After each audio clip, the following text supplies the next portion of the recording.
Okay, so let's talk a bit about cameras and in general about the navigation in Shade. So essentially, to move around, you just hold your middle mouse button and then you can just sort of move around.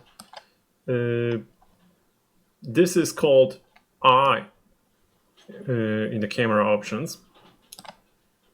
If you want to use this menu here, if you switch target, that also sort of rotates, but it's kind of like your point of view, right? So if you were standing there on the ground and sort of looking around, so this type of camera is useful if you're doing some sort of virtual walkthrough, perhaps through an apartment you've just created in 3D, right? And you can walk around and look around. You can animate this sort of movement.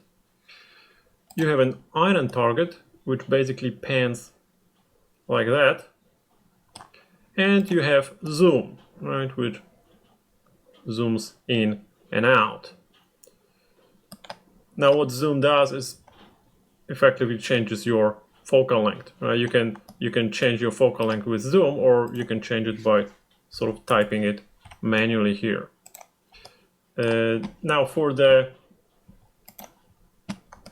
free movement around the scene, you can also use those little buttons up here, right, for panning around, for rotating, and for zooming in and out. Although these are of course not very convenient.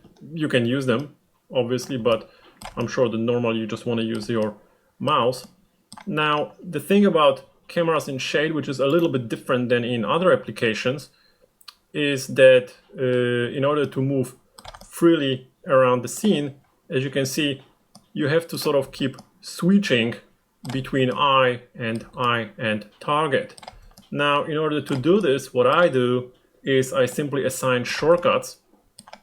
So, for example, in my case, my Z key on the keyboard is this panning around, while X gives me this rotation around. So if I want to move around the scene, I basically just change between one or the other.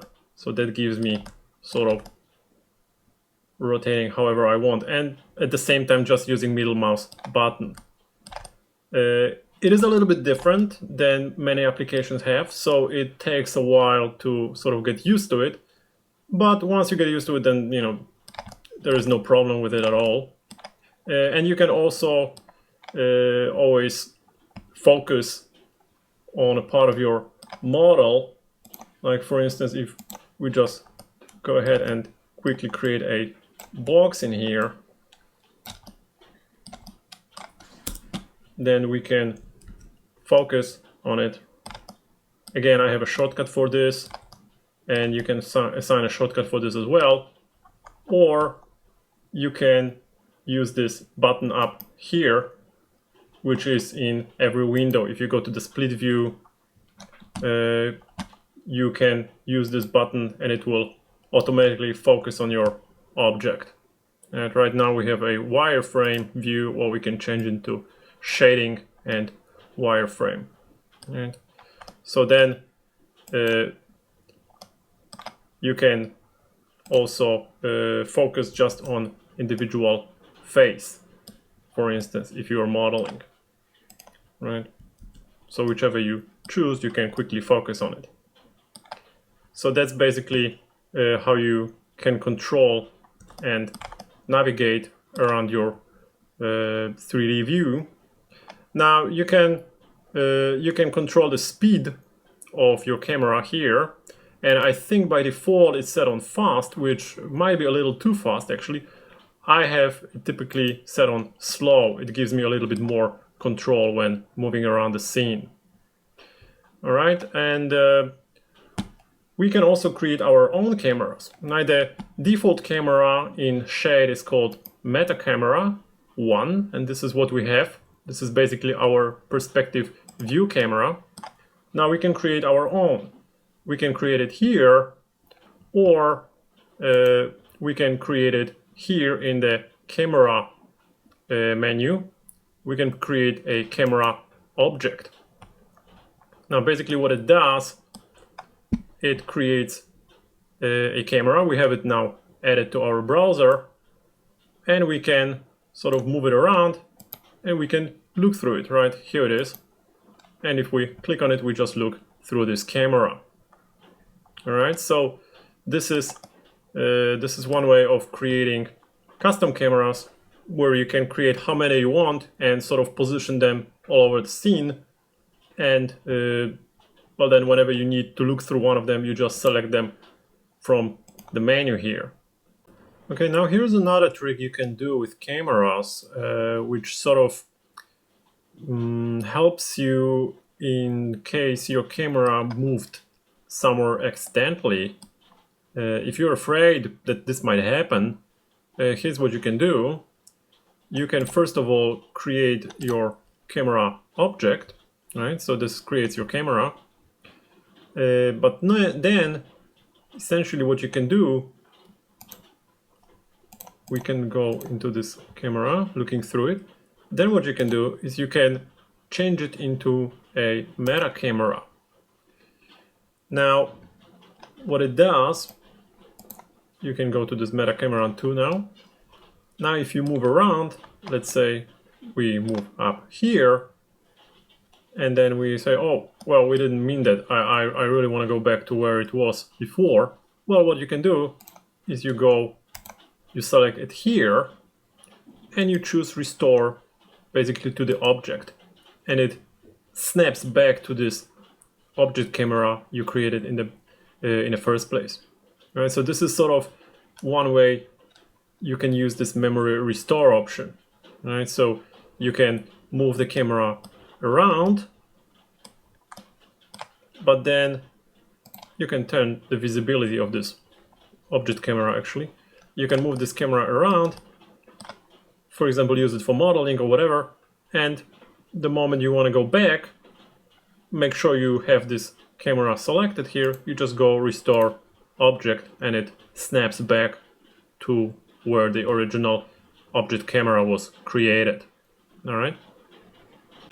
And let's take a look at this camera control widget I mentioned before, which is over here. And for that, maybe let's go to our modeling. Let's move this a little bit here, and we go with camera control. Now what this widget does, it opens an additional little tab here, a little window here, where we can control our camera a little bit better. And this one is especially useful if you like modeling in like orthographic views. I mean, you can use, of course, the split view for this, but I, for example, prefer to model full screen in this modeling view, and just occasionally sort of switch to the orthographic view. So what you can do here, first of all, can use this button here, which switches off perspective, right? This button here we have perspective, we can switch it off. But now that we have switched it off, well, how to position it precisely? We can sort of eyeball it, but it's not exactly the best way, because we have this camera control. And all we have to do here you choose, and you have the front view. We can switch to back view. And we can choose one side, we can choose the other, we can see it from the top, or we can see it from the bottom. And then we have also different chosen angles, depending from which angle we want to see it, we have the corresponding buttons. Right, so this is pretty useful. And then, you know, once you're in this mode, you can switch to the wireframe, do your operations, and then you can turn on the perspective again and go back to your regular view. Right, so this camera control widget is pretty handy, and once you install it, it's also in the scripts called camera control. Okay, so this is something that can be useful as well. Let's take a look at some additional options for our camera that we have available here. If you scroll down a little bit in your camera tab, you have something called rendering area, which when you can turn on and off, it gives you a preview of what will be caught in the render view and what will not. And that depends, of course, on your render settings, and we will take a look at those a little bit later. You can also show your safe zone, and you can modify it as well. And then you have various tabs here, various sliders here that you can change the way your camera sees your objects. For instance, using this tilt, you can create like an exaggerated sort of 3-point perspective. So you can use those either for animation purposes or for some sort of a design goals. And eventually you can use stereo settings if you want to create a stereo camera, which is also possible here, but we're not going to cover this. So now that we know how to navigate around our scene, let's finally take a look at our tools, at how to create primitives, surfaces, and meshes, and what are the main differences between them.